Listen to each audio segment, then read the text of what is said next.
In this unit number 4 and lecture number 3, we will study about hydraulic circuits using flow control valve, under which we will study different speed control circuits. So, previous lectures we have studied about flow control valve. The major purpose of using flow control valve in the hydraulic circuit is to control velocity of the actuator by controlling the flow which is going inside the actuator and coming out from the actuator. So these are the references. You can what are the material which is used in this particular lecture. You can have its access on this particular link.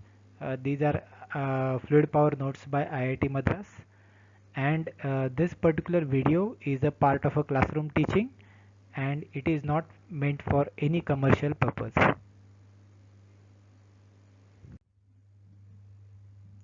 So let us consider about meter in circuit.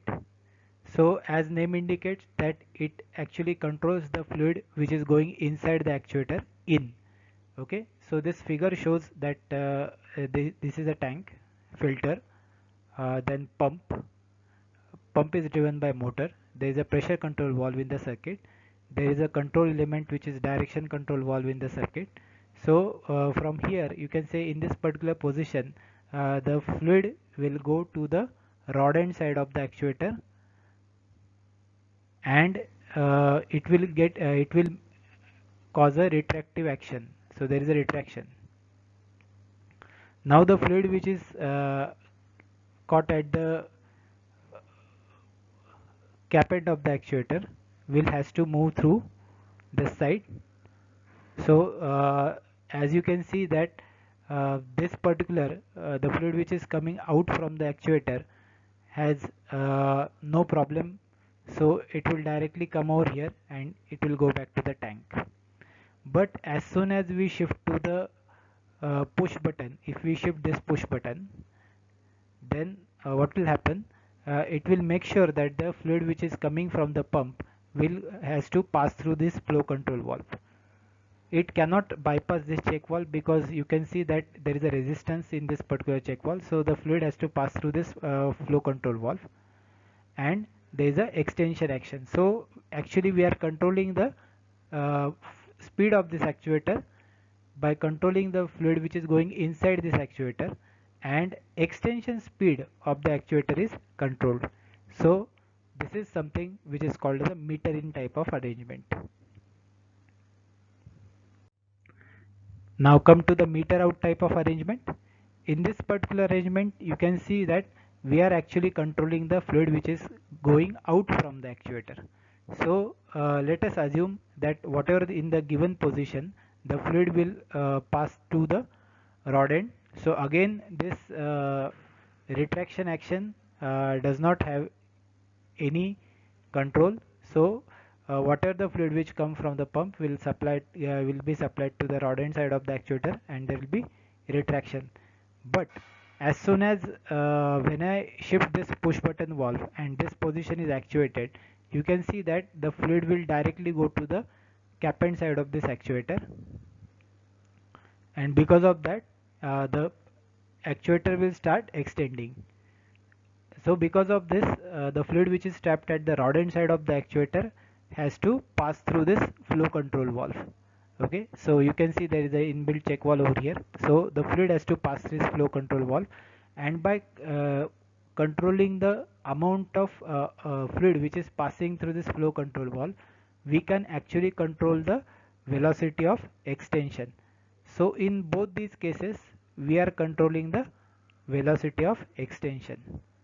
So this is called as a meter out type of arrangement, in which this is called as meter out because we are controlling the fluid which is coming out from the actuator. That is why it is called as a meter out type of a circuit. Then a bleed off circuit, which we already studied. So in a bleed off circuit you can see that in this particular figure, as compared to the meter in and meter out circuit, the bleed off circuit is less commonly used. A bleed off circuit with the extension stroke controlling the extension velocity is shown in this figure. So to slow down the actuator, some of the fluid is bleed back to the bleed through the flow control valve and it fed back to the tank before it reaches the actuator. In this particular case, in this particular A case, you are bleeding some fluid before it goes to the actuator. This reduces the flow into the actuator and thereby reducing the speed of extension. So in this particular, the main difference between a bleed off circuit and meter in circuit and meter out circuit is that a bleed off circuit opening the flow control valve decreases the speed of actuator, whereas in case of meter in and meter out circuit, it is reverse, that whenever you open the flow control valve, the flow increases. In case of bleed off, when you open the bleed off valve, it actually reduces the speed of actuator. So that is the difference between a bleed off circuit and a meter in and meter out circuit.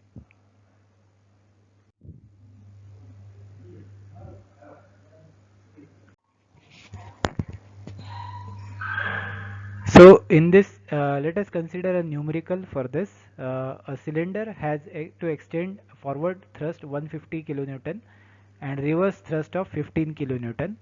The effect of using various methods of regulating the extension speed will be considered.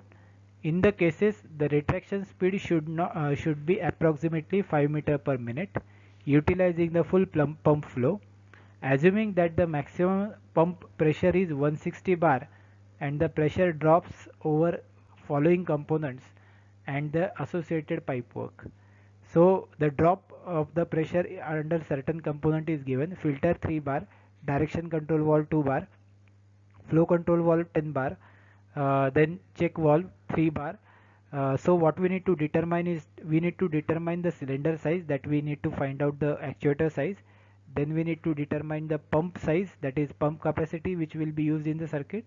And then we need to determine what is the circuit efficiency using following cases. So the cases are, if we have no flow control, that is there is no flow control valve in the circuit.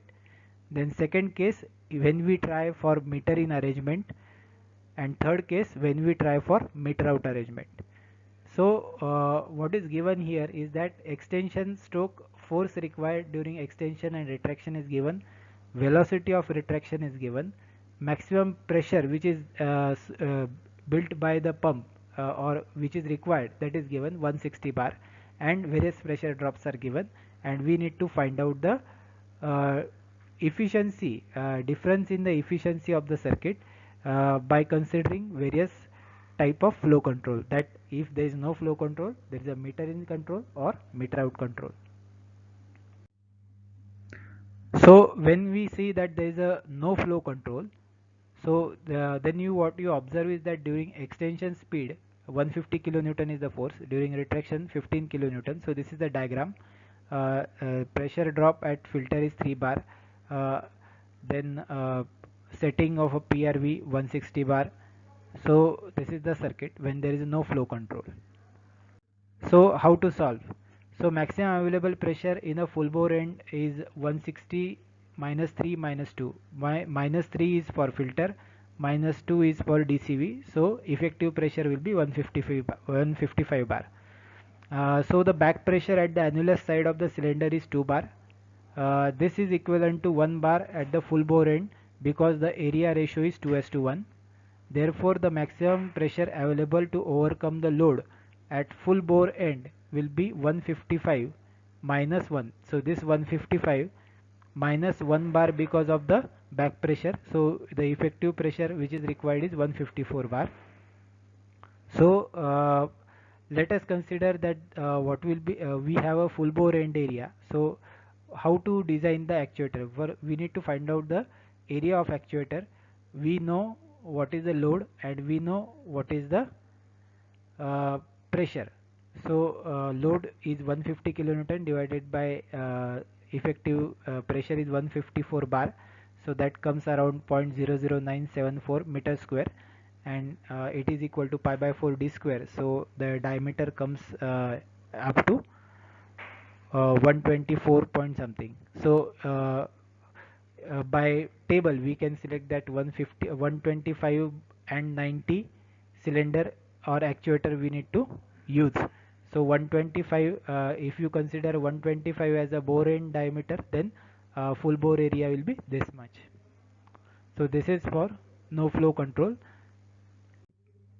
So let us say if we change the actuator, then this will be the annulus area. Now area, the approximately the ratio is 2:1.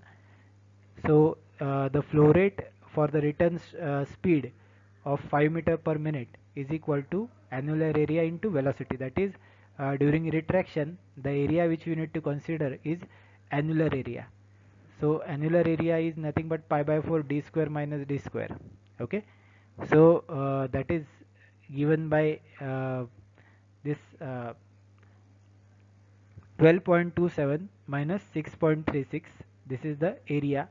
Okay, multiply 10 raised to minus 3 multiplied by 5 meter cube per minute. So that will give you discharge in liters per minute. So the extension speed will be nothing but q divided by area. So extension speed will be q is 29 liters per minute. Convert it into meter cube per second. Divided by area into meter square. So the extended speed you will be getting in meter per minute. So the pressure to overcome the load on extension will be given by 150 kilonewton is the load, okay, divided by the effective area, that is 12.27 into 10 raised to minus 3 meter square. So that comes around 122.3 bar. Similarly, during retraction, the effective load is 15 kilonewton divided by the annular area. So that will give us a pressure 25.38 bar. So the pressure pump during the pressure at the pump extended means working back from the DCV to the tank port. That means we need to find out the efficiency now. So for that, these calculations we are doing.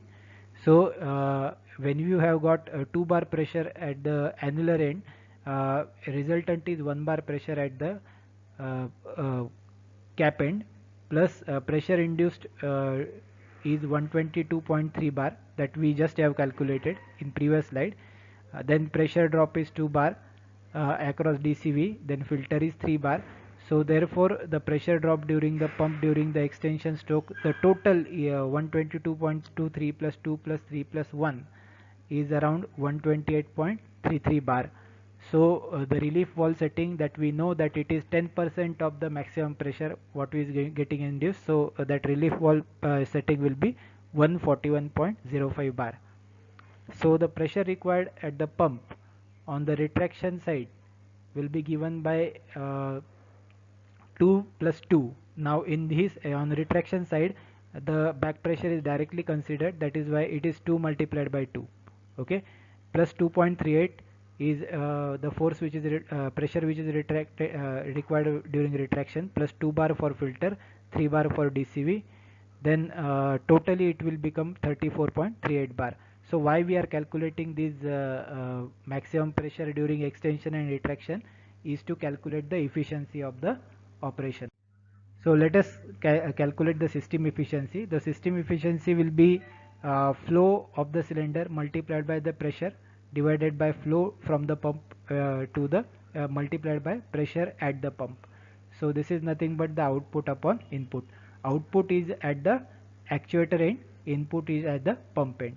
So that is why this formula is written in this way.